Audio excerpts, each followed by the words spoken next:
As managers, one of the most important things that you will ever do is decide to hire someone. Because when you're hiring someone, you're taking your established team and all the things that they do well, and you're taking someone else that doesn't know any of them usually and putting them right in the middle. And so if you hire the wrong person, every single member of that team is going to be affected negatively. It might be a personality issue. It might be an issue that the person that you've hired isn't doing their job right, and so I have to train them to do their job. They don't know how to do their job, so I have to show them how to do their job. They don't have the attitude to do the job. They're not willing to do the job, so we have to do the job for them, and we have to pick up their slack. And so every single member of that team is affected if you don't hire the right person. And who do you think they blame for that bad hire? Exactly. They're going to blame you. So it's going to cause stress for you in your life. You're not going to enjoy having to go in and work extra and work longer and deal with the conversation that comes up when Bob is complaining about Fred or Sally is complaining about James. You're not going to like all those conversations. That is not a fun part of your job. At least it was never for me as far as listening to the complaints that people had with each other. And so you're going to have that. You're going to have added stress in your life. You're going to have frustration. You're going to have aggravation. And if it gets really bad, you might have sleepless nights. And if you do that enough, you hire the wrong person enough, you're not going to have a job. I guarantee you will not have a job long if you're not good at hiring people, if you're in the management position. And then what about the cost for your company?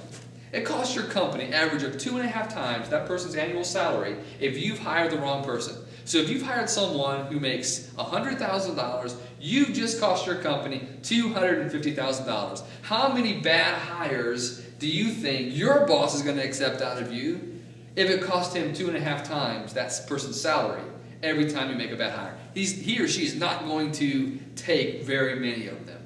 So hiring is one of the most important things that you will do as a manager. And that's why it's important for us to learn how to do it. All right, the first part of the interview process is very important. It sets the stage for the rest of the interview. Because what you're trying to get these people to do in this interview process is you're trying to give them a chance to highlight their successes, give them a chance to tell you why they're good at what they do and why they are the perfect fit at this particular job. But what you're also trying to do, which is not nearly as easy, is you're trying to get them to share with you things that they don't like to share. So you want them to share with you things that, oh yeah, they've used drugs recently. You want them to share with you things based on they take things from work that don't belong to them. You want them to share information with you that they don't get along with people very well. You want them to share and tell you that, hey, yeah, I'm a disaster everywhere I go. I've been fired from 6 places. When I start a job, everybody else wants to quit because I'm so terrible to be around. Those are the kind of things that you want them to tell you during this interview process. So it's very important at the very beginning of this process that you establish an atmosphere where they feel comfortable sharing things with you.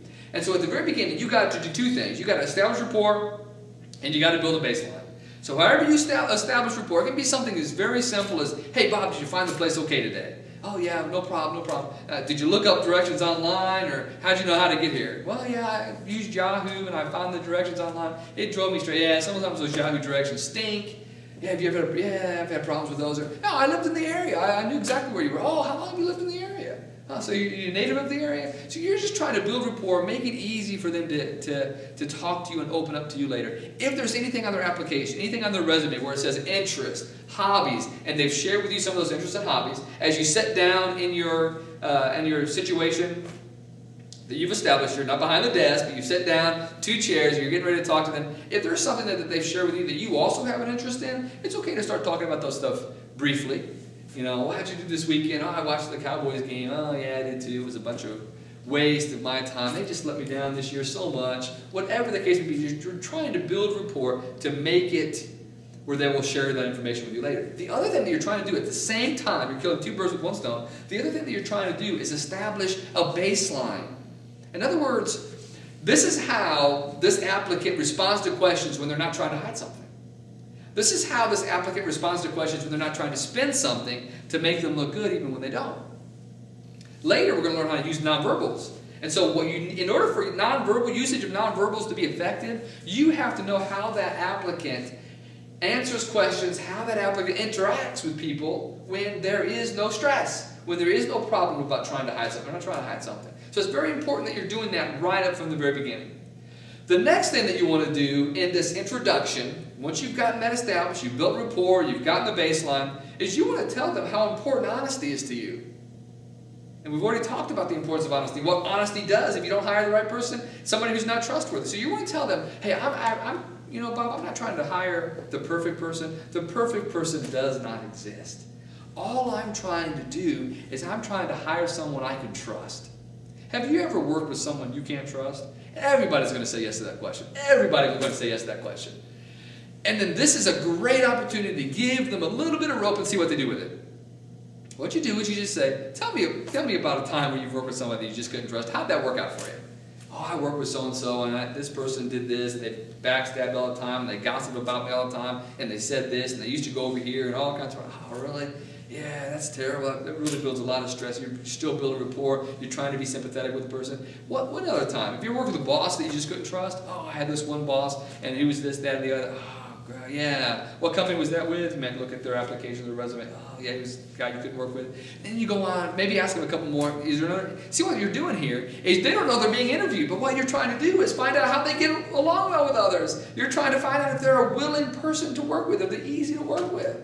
And they go on and on and on about this person they couldn't trust, and this person they couldn't trust, and this person they couldn't trust, and this boss they didn't like working with. They're hanging themselves right here at the very introduction, and they don't even know it. Make some kind of statement. Hey, Bob, I'm not looking for the perfect person. I'm just looking for someone who will be honest and upfront with me in this interview process. And I will be honest and upfront with you. And this is where you share something with them. I used to always share that, hey, this is a hard job. This is difficult. If you take this job and I walk in the store, it's a retail environment, and I walk in the store and you're not working, that's going to be an issue. If you're on my clock, I expect you to be working. I'm going to tell you that up front so there's no surprises. I also want you to know that if you accept this position, it's going to be a difficult job. It's hard. It's hard work. Working in this company is not like working with another company. If I'm hiring someone for a cashier, I tell them. If you go into another store and you see a cashier and they're lollygagging around and they're talking to the other cashiers and they're talking to the bag boy and they got three huddled together and they're not doing anything, and you think that's what it's like to be a cashier at my store, you're sadly mistaken. Of course, I'm more animated here in a group setting than I would be one-on-one, but it's the point that you're trying to get across to them.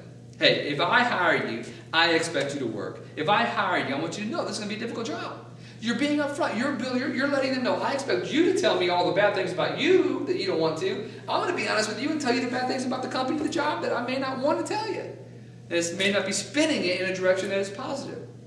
That goes a long way. I had a lot of people come up to me after I hired them and said, you know what? You were honest with me, and you're right. This is the hardest job I've ever had in my entire life. I have never worked harder in my entire life. But you told me, and you tried to warn me. You were upfront about that. And that set just a great tone for working with that person. Because they knew I was going to be honest with them, good or bad. I was going to tell them the truth. And that's what you're out there. Everything is subject to verification. Just assume for a minute that I have the full power of the government behind me. I'm going to find things out. That's what I do. That's part of my job in the background check. So if you tell me one thing here today, and I go and find something out different in my verification process, that could lead to a no decision, no hire decision. And what I'm trying to do, Bob, is give you the chance to explain that today. So if there's something on your record, something I'm going to find out about, you can tell me your story up front. I think that's fair to you, to let you tell me your story up front. You tell me your story up front, and then I find that out, hey, it's exactly like you said, this is what happened, and he told me it happened, and yeah, no big deal. You can go on from there. But if you tell me something that's not true, or you leave out something that's very important information that you think I should have in hiring you, and I find that out in the verification process, that could lead to a no decision, no hire decision. And you want to tell one more thing in this introduction period. And Bob, trust me, everything that we're doing here today is just between us as a company and you as an individual.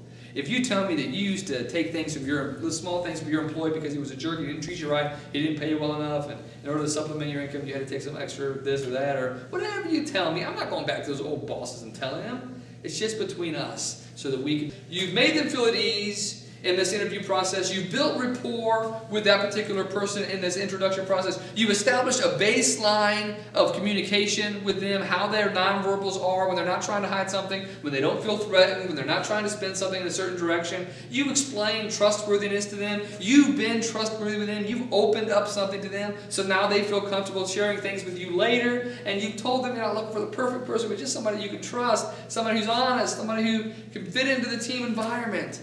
And you've told them that everything was subject to verification, very important part. And you've told them that everything that you do here today is just between you and them. You're not going to go out and try to cause any troubles over it. So that is the basic to the introduction part of the hiring process. And if you do that right, oh man, you're going to have people telling you all kinds of things that you may or may not want to know. I was interviewing with my boss one time, and 3 applicants that I was interviewing, I interviewed, he was just observing the interviews. 3 different people in a role that I interviewed admitted to me, that they had a recent DUI on their record. Recent, very recent, that they had been involved in the DUI. And so you're going to get all kinds of people telling you all kinds of things about breaking and entering and doing all kinds of interesting things that they never would have told you if you don't do that setup part right. So it's a very, very important part of it.